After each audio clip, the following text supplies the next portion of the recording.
Hello, greetings, and salutations. Welcome aboard my podcast. I am Jason with Jay's Paradise Travels. Thank you for tuning into this week's episode. Today I'm going to be talking about my experience seeing the Cleveland Browns. This is a team I've actually seen twice in my lifetime, and I'm going to talk about them both. But before I get into that, just a little housekeeping. If you would like to go on vacation, specifically a cruise, which is my specialty, or perhaps you'd like to go see a game like I do, maybe you want to go see the Cleveland Browns as well. You can reach out to me in a couple different ways, one of which is through social media. I have both an Instagram and Facebook account. They're the exact same name, Jay's Paradise Travels. It's Jays, there's no apostrophe in there. Jay's Paradise Travels. You can reach out to me, send me a message, we can link up. Or if you want to email me, if that's easier for you, you can email me at j.paradise_travels@gmail.com. That's jay.paradise_travels@gmail.com. All right, now that we got that out of the way, let me go ahead and start talking to you about my experiencing the Cleveland Browns. As I mentioned, I've gone a couple times, one of which was many years ago. In fact, it was on my 21st birthday that I went to the game. It was November 6th of 2005. That's when I got to go. That day they were playing the Tennessee Titans. Um, and in that game, it was me and three other buddies of mine that got to go. Now, when I got tickets for it, I couldn't get all four of us together. Now, this was kind of before all the SeatGeek and StubHub and all that. I'm trying to think, where did I get my tickets? It may have been on eBay, wherever I got them. I can't remember, but it was a little bit before all the ticket websites became real popular and well known. So I was able to get tickets for us, but they were uh, not together. There was like two in one section and two in the other section. And back then, I didn't have an iPhone either. This was before iPhones came out too. Um, Back then, it was one of those like little disposable cameras, which I may or may not have somewhere. I had a disposable camera to start out. I was gonna take pictures of the stadiums and then print out the pictures. That was my original plan with it. I did get some pictures with it, but I never took that in to get developed. I don't even know if you can take a disposable camera in anywhere anymore and get them developed. Maybe CVS, because I do go to CVS now, not for pictures, but because everything is uh, digital when it comes to the tickets. Like it's very hard to get a hard copy ticket. I think maybe season ticket holders get them. That's about it. But it's hard to get that. So I will take a picture of my ticket and then send it to CVS and have them print that out and keep it. I have a little book that Selena got me as an anniversary gift once that I put all the tickets in. So I'll do that, but I don't know if they can do disposable cameras like they used to before. Don't know. So if I do have that disposable camera somewhere, wherever it may be, I've never got it developed. And I know there's pictures of like Michigan Stadium on there. There's pictures of Cleveland Browns, um, whatever else there is. I don't know. Anyways, back then I didn't have an iPhone. I only had that disposable camera.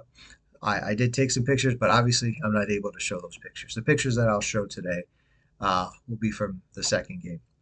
But yeah, the first game, they were playing the Tennessee Titans. That was the first game.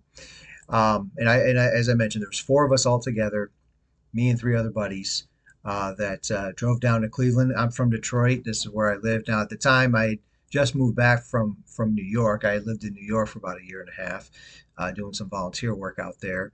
And I came back. So I'd been back in town for maybe a few months or so at that point. Was able to get some buddies of mine. We drove down there on a Sunday, caught the game, drove back. Uh, Nice little guys trip for a day. Had a fun time with them.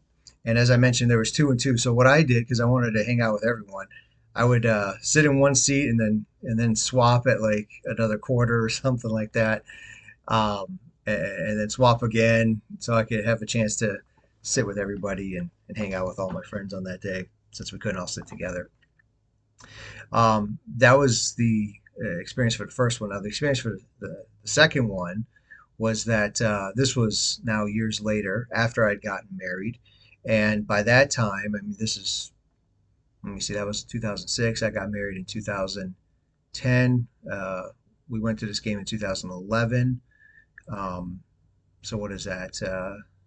Yeah, 6 years later, give or take. Now I do have an iPhone, and my hobbies developed a little bit more. It's evolved. Um, so this time I actually have a little bit more method to my madness at that point. And now I'm married, so I'm not doing a guy's trip. Now I'm doing a trip with my wife. Again, we were living in Michigan. Shortly after, it's interesting, but in between those two games, not long after I went to the game in November 6th of 2005, it was shortly thereafter, I can't remember the exact date, but I moved down to Texas and I was there for 5 years. After I got married, about 6 months later, moved up to Michigan.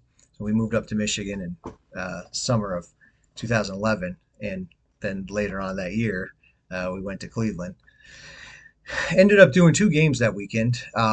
Ended up going to see the Akron Zips on Saturday, and surprisingly, you think that it would be a cold day, but it actually wasn't that bad that day.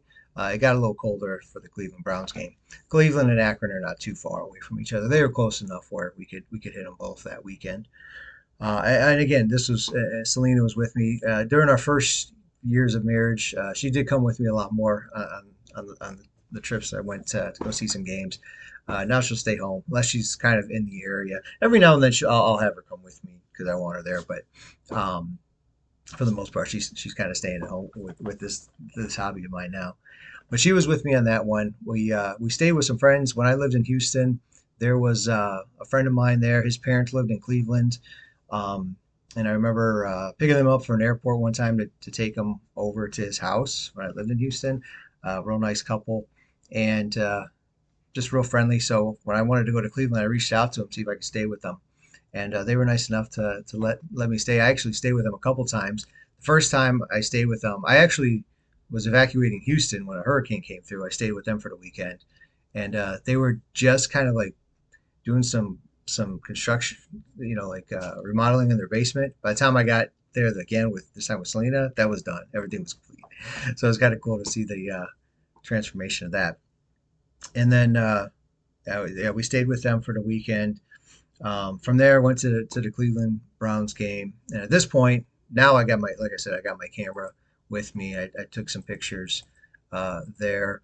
Um, Obviously, one of the things I like to do is take pictures of the outside and take pictures of the outside. So there was a little glitch. I stopped recording there for a bit, so I'm picking up again. Sorry if there was. I don't know if there was any type of delay. I'm going to do my best to edit this to put it together. And if you're just listening to it and you wondering what's going on, there was for a moment there that the camera stopped recording, so I'm re-recording it again. But I don't want to go all the way back to the beginning and re-record everything. I just want to keep going. So I think the last thing I was talking about was picture on the outside, which I did do, as where I parked and we walked up, took some pictures, kept going different angles, got a chance to take a picture of the sign of the building, which is what something I try to do. It was Cleveland Brown Stadium at the time. I think it's changed now, but at the time it was Cleveland Brown Stadium. I was able to take pictures of that and then go in for the game. Now, as regards, and then afterwards, just went back to our friend's house and stayed there another night. I think we came back on Monday. I don't think we did. We drive back that day. Maybe we drove back that day. Come to think of it, yeah, it's very possible because Detroit and Cleveland, like I said, is only a few hours away. So we may have just come back right away. Anyways, so that was my experiences with. Now let me talk about the games itself. Now the first game that I went to, Cleveland was playing the Tennessee Titans, and in the first quarter, they scored a touchdown to take a 7-0 lead. Okay, good for them. I'll be a Cleveland Browns fan for a day. Ended up being a Cleveland Browns fan for 2 days. Uh, but anyway, so they took a 7-0 lead, and in the second quarter, Tennessee tied it up, made it 7-7 going into halftime. In the third quarter, Cleveland kicked a field goal and then scored another touchdown. Scored 10 points and took a 17-7 lead going into the fourth. Kicked another field goal to make it 20-7 into the fourth, and then Tennessee was able to score a touchdown to get a little bit closer, 20-14. Or excuse, yeah, um, Yeah, and then that ended up being the final 20-14. So yeah, Cleveland won the first game that we went to, and we're like I said, Cleveland Brown fans for a day. So good for them. And then the second game that I went to, now this time went with my wife. It was a little different. First quarter, no touchdown, just a field goal by Cleveland to take a 3-0 lead. Both games weren't overly high scoring, as you'll find out here in a minute. But in the second quarter, Sam Bradford, if you remember him, that name, he played for the Rams. They were playing the St. Louis Rams that day. Threw a touchdown pass to Brandon Lloyd, made it 7-3.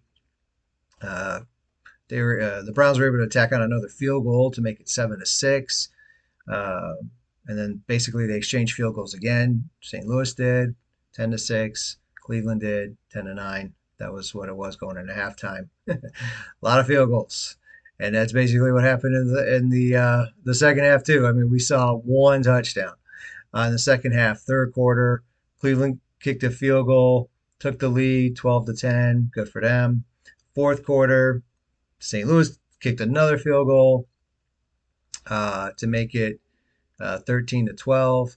And then guess what? At the very end of the game, Cleveland finds themselves last second field goal to win the game, and they get blocked and miss it, and Cleveland ends up losing to St. Louis 13-12. Again, we saw one touchdown in that game. That was it. And the rest were a battle of field goals. And ironically, a missed field goal or a blocked field goal was what cost the Cleveland Browns the victory that day. So in those two games that I got to see, they went 1-1. First game they won against Tennessee when I was with my friends. The second game they lost 13-12 to St. Louis when I was with my wife. Oh well, as I mentioned, I was a Cleveland Browns fan for a day, 2 days really, and they went 1-1. As regards the stadium itself, it typical NFL stadium. I noticed that on the sidelines it goes double decker. It goes like a second level as well as a third level. Gets a little higher, but then on the ends, which pretty much the ends are kind of similar. So similar to like where I just went to Baltimore, where it's symmetrical. I guess you can say you see the both things on the same ends. You kind of see the same thing with this. Like the one end zone is very similar to the other end zone. One sideline is very similar to the other sideline, so that's kind of the same. As I mentioned, it used to be called Cleveland Browns Stadium. Now I think it's called Huntington Bank Field. Like again with these banks and these financial institutions that have to get their hands on these names.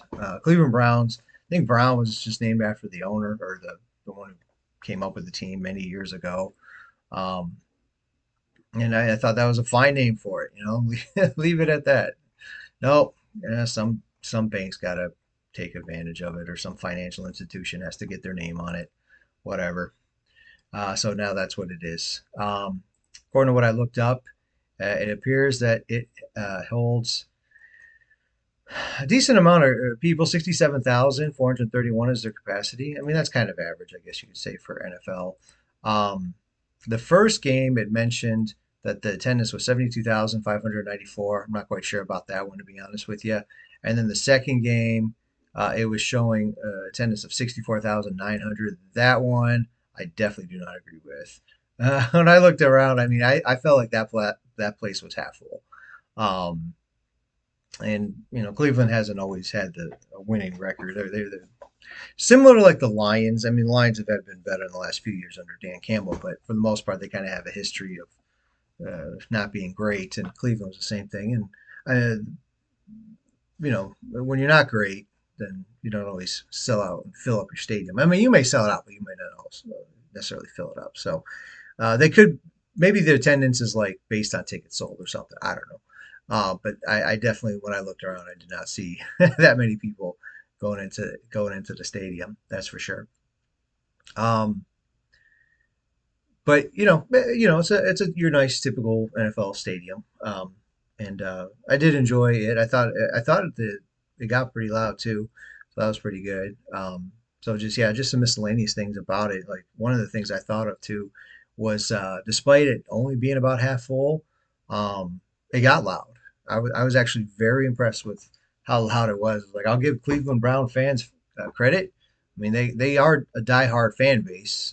I view Cleveland Brown fans similar to Detroit Lions fans, where there's a love and passion for the team, um, despite the team, generally being like on the bottom or not being that great, not going to a Super Bowl. So definitely not winning a Super Bowl if you've never been to a Super Bowl. Um, and you kind of have those just years of misery. Like you have high hopes for them, and then somehow they disappoint you. Somehow they get maybe close. I think Cleveland got close to a Super Bowl years ago, and then was it John Elway and the drive just let them down the field and uh, took the lead and won the game. I think it was Denver many years ago. So Cleveland was close. Detroit was close a couple years ago. They had a big lead in San Francisco to make it to the Super Bowl and then blew it in the second half. And then just haven't been able to get to it. Cleveland again hasn't been able to get to it. So I feel like Cleveland Brown fans and Detroit Lion fans can be kind of similar, and they're not far away. They share a lake. They share Lake Erie.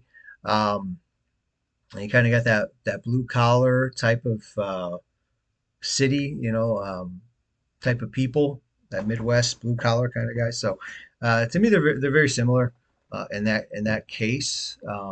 So with that all being said, again, I was impressed that even though I felt like the stadium was just half full, it was still pretty loud because the fans love them. The fans love their team. They want to see their team win. They want to see them be a champion.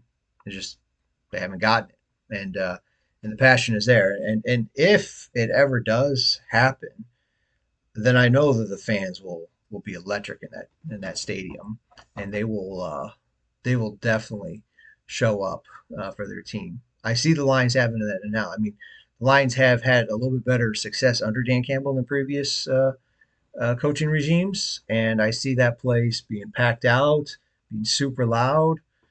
The potential is there. So Cleveland, the potential is definitely there. And then I think about the movie Draft Day. So I have a hobby.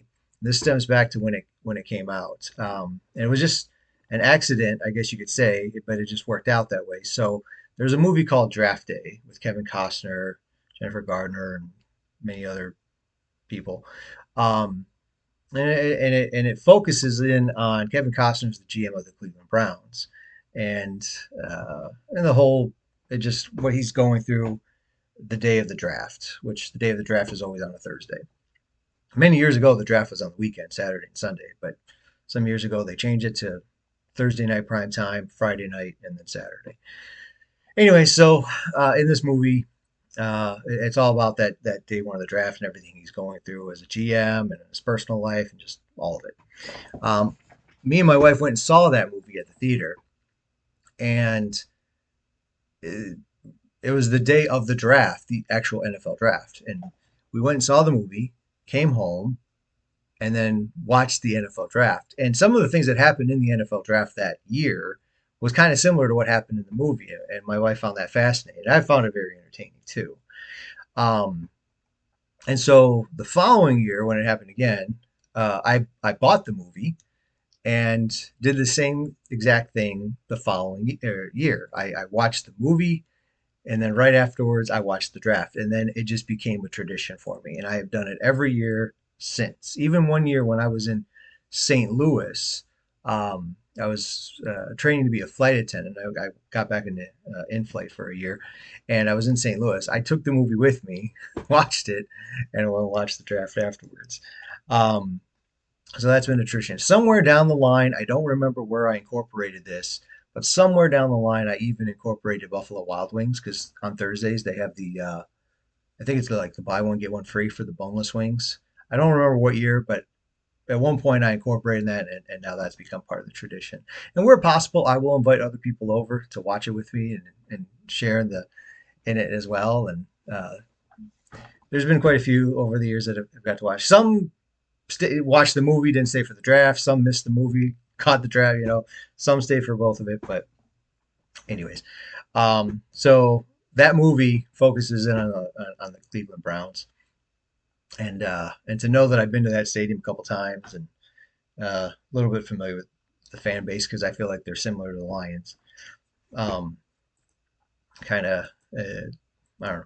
holds a little place in my heart. So, at least the movie, anyways. The Browns maybe not as much because I'm a Lions fan, not a Cleveland Browns fan. Plus, Cleveland is in Ohio, and being a Michigan guy, um, don't really you know like so much I'm going to root for an Ohio team. And this, ironically, I'm recording this the day after Michigan just lost to Ohio State for the first time after 4 years of five.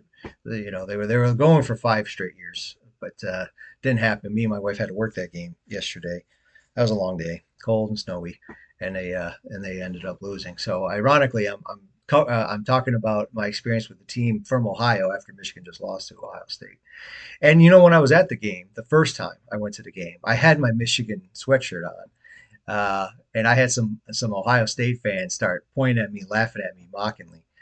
Um, and I mean, I'm not in Columbus. I'm in Cleveland, which is probably the same amount of distance from Detroit as to Columbus, if I think about it. But whatever. I'm still in the state of Ohio, so you're going to get Ohio State fans there, and they're pointing at me, laughing at me, which never is fun to be a part of. But at the same time, I can tolerate that. Just don't put your hands on me. Don't be throwing stuff. Don't get physical with somebody. If you want to do something verbally, even verbally, I mean, kind of annoying too. Um, but it's better than trying to go too far and put your hands on somebody. But being young and didn't even think about it. To me, I'm thinking, oh, it's football. I got a football sweatshirt on. I'm going to a football game. Yeah, well, I didn't think about, hey, you're in the state of Ohio still. Second time I went, I don't even remember what I wore. I definitely didn't wear a Michigan thing. And now where I can, I try to, get a shirt of the team that I'm wearing, or at least the colors of it, and wear that to the games. Yeah, and then also too, that first game that I went to with my friends, as I mentioned, it was on my 21st birthday. My mom was like, "Don't get a beer. I know you'd be tempted to, but don't get a beer. Don't get anything. You're driving home." I'm like, all right. And I listened to her. I didn't get anything that day. I could have, but I was like, nah, it's all right. I'm not a humongous beer guy anyway. So even though I was legally able to drink, I didn't do it. But that was my first game under my official hobby. I had, and I say that because I had been to some other arenas outside of Detroit. Got to go to Baltimore, see the Orioles. They were my first ever stadium. Outside of Detroit. When I lived in New York doing that volunteer work for a year and a half, I got to see the Knicks. I got to see um, the Yankees. So I had seen some teams outside of Detroit, but that wasn't officially part of my hobby. It wasn't until I got back from New York when I thought about it for whatever reason. I was like, yeah, no, I love anytime I go see a stadium on the road. I'm always in awe of it. I always love looking at them. I love going to games. You know what? I'm going to make this an official hobby. And when I was in New York, I did have. It was interesting. When before I moved to New York, I had a goal to see all my home teams, and I did. When I was in New York, I wanted to see the teams. I got to see a couple of them. Again, when I came back, it was just like, you know what?